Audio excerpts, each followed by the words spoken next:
আজকে ভাগ্য নির্ধারণ হচ্ছে शुभेंदु अधिकारी और ममता बंदोपाध्याय। तो ममता बनर्जी को जीतने का कोई स्कोप भी नहीं है।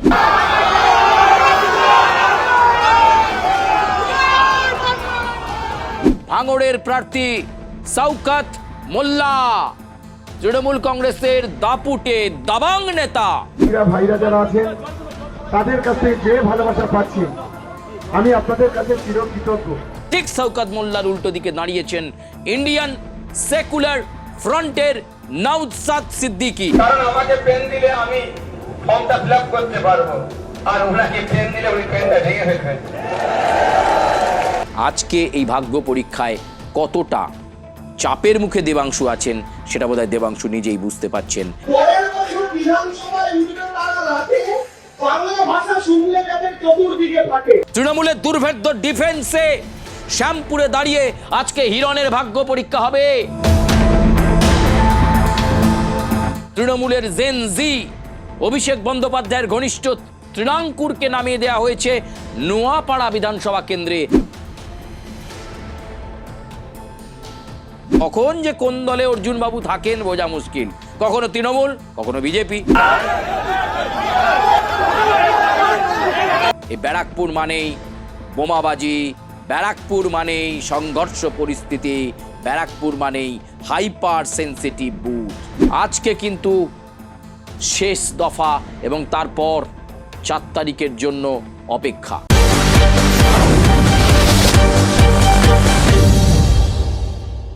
নমস্কার, আমি সুচারু, আপনাদেরকে স্বাগত জানাই। শুরু হয়ে গেছে দ্বিতীয় দফার ভোট। বাংলায় দ্বিতীয় দফার ভোট 142টা আসনে।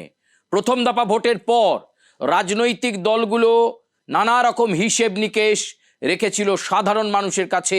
অনেকে বলছেন এটাকে বলে ন্যারেটিভ তৈরি। ভারতীয় জনতা পার্টি বলেছে 152টা আসনের মধ্যে 125টা তারা পেয়ে গেছে। তৃণমূল কংগ্রেস বলেছে 152টা আসনের মধ্যে সেঞ্চুরি পার।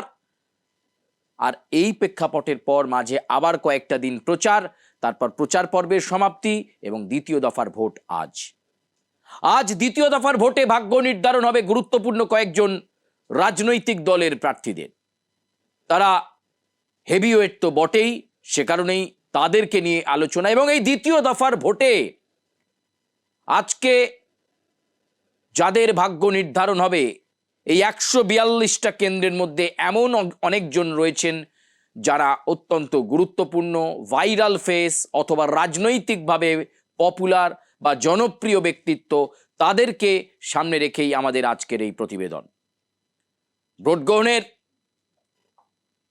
যে চিরাচরিত ছবি আমরা প্রথম দফায় দেখেছি, দ্বিতীয় দফাতেই সকাল থেকে লম্বা লাইন মানুষের এবং গণতান্ত্রিক অধিকার প্রয়োগ করার জন্য বাংলার মানুষ 142টা বিধানসভা কেন্দ্রের মানুষ তারা কিন্তু অধীর আগ্রহে লাইনে অপেক্ষা করছেন। আজ যাদের ভাগ্য নির্ধারণ হবে, চলুন একটু একটু করে নজর কাড়া প্রার্থীদের চিত্রটা দেখে নেওয়া যাক। আজকে কারা কারা বড় পরীক্ষায় বসতে চলেছেন। বিধানসভা নির্বাচনের বড় পরীক্ষা তাদের সামনে, হয় এমএলএ হবেন নয় পরাজিত হবেন। চলুন দেখা যাক কারা কারা রয়েছেন সেই তালিকায়। আমরা আজকে প্রথমেই তালিকায় বলবো তৃণমূল কংগ্রেসের ভাঙড়ের প্রার্থী শৌকত মোল্লা।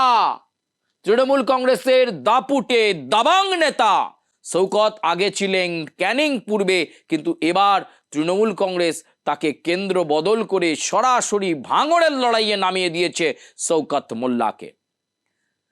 প্রথমে শৌকত নিজেই ভেবেছিলেন হয়তো তাকে তার ক্যানিং পূর্বেই প্রার্থী করা হবে, কিন্তু তৃণমূল কংগ্রেস এখানে মাস্টার স্ট্রোক দিল এবং শৌকতকে কার্যত দল বার্তা দিল যে সহজ কেন্দ্রে নয়, বাঘের মুখে গিয়ে লড়াই করো। আজ শৌকতের ভাগ্য নির্ধারণ।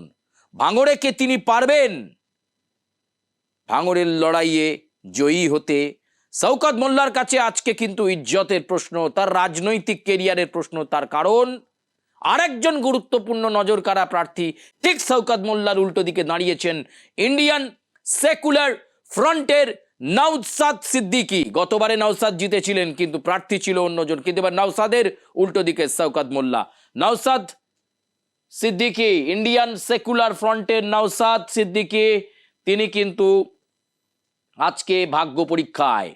আজ নওশাদ সিদ্দিকীর ভাগ্য পরীক্ষা হবে, ভাঙড়ে কি তিনি দ্বিতীয়বার জিতবেন, নাকি তার যে করায়ত্ত, তার যে হোল্ড, তার যে দাপট ভাঙড়বাসীর ওপর ছিল, সেই দাপট আলগা হয়ে যাবে। কোনটা হবে, কোনটা হবে, আজকে কিন্তু ভাঙড়বাসী সেই ভাগ্য নির্ধারণ করবে।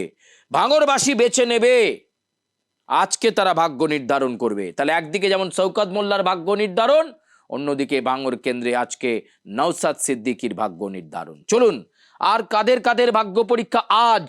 আজকের এই নির্বাচন অত্যন্ত গুরুত্বপূর্ণ, কারণ 142টা আসনের মধ্যেও হাড্ডাহাড্ডি লড়াই, তৃণমূল বনাম বিজেপি, কোথায় বামেরা ফ্যাক্টর, কোন কেন্দ্রে কোন জায়গায় ত্রিমুখী লড়াই, কোথায় চতুর্মুখী লড়াই। আজকে কিন্তু শেষ দফা এবং তারপর 4 তারিখের জন্য অপেক্ষা।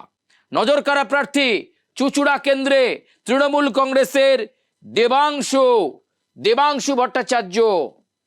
গতবার 2024-এর লোকসভা নির্বাচনে তমলুক থেকে দাঁড়িয়েছিলেন দেবাংশু, অভিজিৎ গঙ্গোপাধ্যায়ের কাছে পরাজিত হয়েছিলেন দেবাংশু ভট্টাচার্য।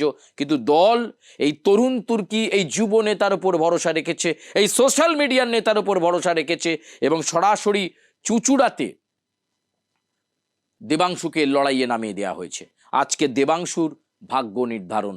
চুচুড়া কেন্দ্র থেকে দেবাংশু কি তার ভাগ্য পরীক্ষায় সফল হবেন, উত্তীর্ণ হবেন, বিধানসভার সদস্য হবেন?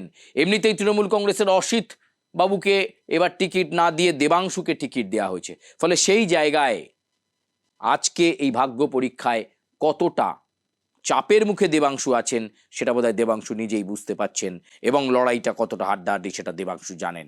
অন্যদিকে শ্যামপুর হাওড়ার সেই শ্যামপুরে পাঠিয়ে দেওয়া হয়েছে অভিনেতা হিরণ চট্টোপাধ্যায়, খড়গপুরে সিটিং এমএলএ, খড়গপুরে জায়গা তৈরি করেছিলেন, খড়গপুর থেকে জিতে বিধায়ক হয়েছিলেন, পশ্চিমবঙ্গ বিধানসভায় সদস্য হয়েছিলেন।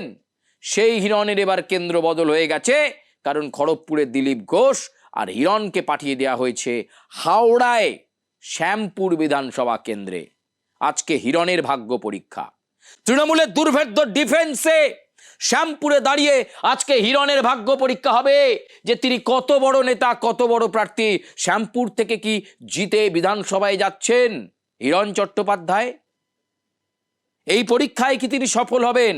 আজকে ভাগ্য নির্ধারণ হবে হিরণ চট্টোপাধ্যায়ের। ফলে তার বুথ পরিদর্শনের দিকে আজকে আমাদের নজর। কতটা ভোটাররা তার দিকে ঝুঁকলো, নাকি অন্য কোনো অঙ্ক রয়েছে শ্যামপুরে? তিনি হেভিওয়েটদের মধ্যে অন্যতম, টলিপাড়ার জনপ্রিয় মুখ হিরণ চট্টোপাধ্যায়। এবার আমরা যাব আরও একটি প্লেটের দিকে। অবশ্যই আপনারা দেখতে পাচ্ছেন তৃণমূল ছাত্র পরিষদের দাপুটে নেতা, রাজ্য সভাপতি তৃণাঙ্কুর ভট্টাচার্য। সেই তৃণাঙ্কুর এবার নির্বাচনী লড়াইয়ে 2026-এর বিধানসভা নির্বাচনে তৃণমূলের জেনজি অভিষেক বন্দ্যোপাধ্যায়ের ঘনিষ্ঠ তৃণাঙ্কুরকে নামিয়ে দেওয়া হয়েছে নোয়াপাড়া বিধানসভা কেন্দ্রে। আজ নোয়াপাড়ায় তৃণাঙ্কুরের ভাগ্য নির্ধারণ। তৃণাঙ্কুরের লড়াই যে সহজ নয় সেটা তৃণাঙ্কুর নিজেও জানেন। তৃণাঙ্কুর নেমে পড়েছেন নোয়াপাড়া বিধানসভা কেন্দ্রে তৃণমূল কংগ্রেসের প্রার্থী হিসাবে। আজকে তার ভাগ্য নির্ধারণ হবে। কঠিন পরীক্ষা তার সামনে। তিনি কি জিতে বিধানসভায় যাবেন, নাকি এবার ম্যানেজ করতে পারবেন না? কারণ উল্টো দিকে দাঁড়িয়েছেন ভারতীয় জনতা পার্টির দাপুটে নেতা অর্জুন সিং নোয়াপাড়ায়। ভারতীয় জনতা পার্টির অর্জুন সিংয়েরও আজকে ভাগ্য নির্ধারণ। যদিও বিভিন্ন সময় তিনি দল বদল করেন, কখন যে কোন দলে অর্জুন বাবু থাকেন বোঝা মুশকিল। কখনো তৃণমূল, কখনো বিজেপি, আবার কখনো তৃণমূল, আবার বিজেপি। ফলে তার এই দল বদলটাকেও মানুষ কিভাবে দেখছে সেটাও বিষয়। তবে এবারও ভারতীয় জনতা পার্টি অর্জুন সিংকে নোয়াপাড়া বিধানসভা কেন্দ্রে প্রার্থী করেছে। আজকে অর্জুন সিংয়ের ভাগ্য নির্ধারণ। তার দিকে পাল্লা ভারী, সেটা জনগণ ভোট দিয়ে আজকে বুঝিয়ে দেবেন তৃণাঙ্কুর নাকি অর্জুন সিং। কিন্তু নজর কাড়া প্রার্থী হিসাবে দুজনেই রয়েছেন। এই 142টা বিধানসভা মধ্যে অবশ্যই নোয়াপাড়া কিন্তু একটা হটস্পট বলা যেতে পারে। পরবর্তী পরবর্তী স্লাইড, ব্যারাকপুরে বিশিষ্ট পরিচালক, গতবারে তিনি জিতে বিধায়ক হয়েছিলেন, আবারও এবার তৃণমূল কংগ্রেস তাকে প্রার্থী করেছে। রাজ চক্রবর্তী, তৃণমূল কংগ্রেসের রাজ চক্রবর্তী আবারও নির্বাচনী লড়াইয়ে। আজকে রাজ চক্রবর্তীর ভাগ্য নির্ধারণ হবে, দ্বিতীয়বারের জন্য তিনি বিধায়ক হবেন নাকি এবার অন্যরকম ফলাফল অপেক্ষা করছে। ব্যারাকপুরে অন্যদিকে আরেকজন হেভিওয়েট প্রার্থী, নজর কাড়া প্রার্থী, কলকাতা হাইকোর্টের দুঁধে আইনজীবী এবং তিনি দাপুটে নেতা, বিজেপির ধারালো বক্তা কৌস্তব বাগচি ভারতীয় জনতা পার্টির ব্যারাকপুর বিধানসভায় ভারতীয় জনতা পার্টির প্রার্থী তিনি। আজকে ভাগ্য নির্ধারণ হবে কৌস্তব বাগচির। যত ভালো তিনি কথা বলেন, সেই কথা দিয়ে কি মানুষের মনটা জয় করতে পারলেন কৌস্তব বাগচি? বিধানসভায় যেতে পারবেন? আজকে ভাগ্য পরীক্ষা হবে রাজ চক্রবর্তী, কৌস্তব বাগচির। দোর্দণ্ড প্রতাপ এই ব্যারাকপুর অঞ্চল। এই ব্যারাকপুর মানেই বোমাবাজি, ব্যারাকপুর মানেই সংঘর্ষ পরিস্থিতি, ব্যারাকপুর মানেই হাইপার সেন্সিটিভ বুথ। সেই ব্যারাকপুরের মাটিতে এই দুজনের আজ ভাগ্য নির্ধারণ। কার দিকে পাল্লা ভারী বিচার করবে ব্যারাকপুরের মানুষ। রাজ চক্রবর্তী নাকি কৌস্তব বাগচি, আজকে তাদেরও ভাগ্য নির্ধারণ হচ্ছে। মানুষ স্বতঃস্ফূর্তভাবে ভোট দিচ্ছে। আশা করা হচ্ছে যে দ্বিতীয় দফাতেও ভোট শতাংশ স্বতঃস্ফূর্ততারই ছাপ রাখবে। চলুন পরবর্তী স্লাইডে যাব। সোনারপুর দক্ষিণে তৃণমূল কংগ্রেসের প্রার্থী লাভলি মৈত্র আবারও প্রার্থী হয়েছেন সোনারপুর দক্ষিণে। আজকে ভাগ্য নির্ধারণ হবে লাভলির। তিনি কি দ্বিতীয়বারের জন্য বিধায়ক হবেন নাকি যে অল্প মার্জিনে গতবারে জিতেছিলেন সেই জায়গাটা তিনি রাখতে পারলেন না? তাহলে কি অন্য কেউ জিতবে? কি হবে? না, আমরা বলবো না। সোনারপুর দক্ষিণের মানুষ ভোট দিচ্ছেন, তারা বিচার করবেন। আমরা শুধু বলছি 142টা কেন্দ্রের মধ্যে আজকে কিন্তু নজর কাড়া প্রার্থী সোনারপুর দক্ষিণের লাভলি মৈত্র। আর উল্টো দিকে কে রয়েছে? উল্টো দিকে রয়েছে রূপা গাঙ্গুলি, ভারতীয় জনতা পার্টির প্রার্থী রূপা গাঙ্গুলি। অনেকদিন পর বঙ্গের রাজনীতিতে অ্যাক্টিভ দেখাচ্ছে রূপা গাঙ্গুলিকে। মাঝের সময়টা বিজেপির রাজ্যসভার সাংসদের দায়িত্ব সামলেছিলেন, তারপরে কোথায় যেন একটা থিতিয়ে গিয়েছিলেন রূপা গাঙ্গুলি। কিন্তু আবার 2026-এর বিধানসভা নির্বাচনে রূপা গাঙ্গুলিকে ভারতীয় জনতা পার্টি লড়তে পাঠিয়ে দিয়েছে সোনারপুর দক্ষিণে। আজকে ভাগ্য নির্ধারণ রূপা গাঙ্গুলির। তিনি কি জিতে বিধানসভায় যাবেন নাকি অন্য কিছু অপেক্ষা করছে? ফলে আজকে ভাগ্য পরীক্ষা রূপা গাঙ্গুলির, আজকে ভাগ্য পরীক্ষা লাভলি মৈত্রের। কার দিকে পাল্লা ভারী সেটা বিচার করবে সোনারপুর দক্ষিণের মানুষ। চলুন পরবর্তী স্লাইড আমরা যাব। ভবানীপুর ভর কেন্দ্র, হটস্পট। কেনা আসেননি, অরবিন্দ কেজরিওয়াল নেমেছেন, আবার ওদিকে রাঘব চাড্ডা নেমেছেন ভবানীপুরে, অমিত শাহ নেমেছেন, নরেন্দ্র মোদী নেমেছেন, মমতা বন্দ্যোপাধ্যায়ের তাবড় সেনানী ফিরহাদ হাকিম, সুব্রত বক্সি সকলে মিলে নেমেছেন ভবানীপুরে। 2 মাস ধরে প্রচার হয়েছে। হাই ভোল্টেজ এবং ভর কেন্দ্র এই ভবানীপুরে। আজকে ভাগ্য নির্ধারণ হচ্ছে শুভেন্দু অধিকারী আর মমতা বন্দ্যোপাধ্যায়ের। একদিকে শুভেন্দু অধিকারী মনে করাতে চাইছেন নন্দীগ্রামের ফলাফলের রিপিট দেবো, আর একদিকে মমতা বন্দ্যোপাধ্যায় মনে করাচ্ছেন ভবানীপুর তার বাড়ি, তিনি গড়ের মেয়ে সেখানকার। ভাগ্য নির্ধারণ হচ্ছে আজকে মমতা বন্দ্যোপাধ্যায়ের এবং শুভেন্দু অধিকারীর। ভারতীয় জনতা পার্টির প্রার্থী, পশ্চিমবঙ্গের বিধানসভার বিরোধী দলনেতা শুভেন্দু অধিকারী 2টি কেন্দ্রে লড়ছেন। নন্দীগ্রামে তার ভাগ্য পরীক্ষা হয়ে সেই ভাগ্য এখন ইভিএম এ রয়েছে। কি হবে সেটা 4 তারিখে জানা যাবে। এর মাঝে ভবানীপুরে আজকে মানুষ ভোট দিচ্ছেন। ভবানীপুরবাসী বেছে নেবেন ভবানীপুরের এমএলএ, বিধায়ক কে হবেন, বিধানসভায় গিয়ে ভবানীপুরবাসীর জন্য কে গলা ফাটাবেন।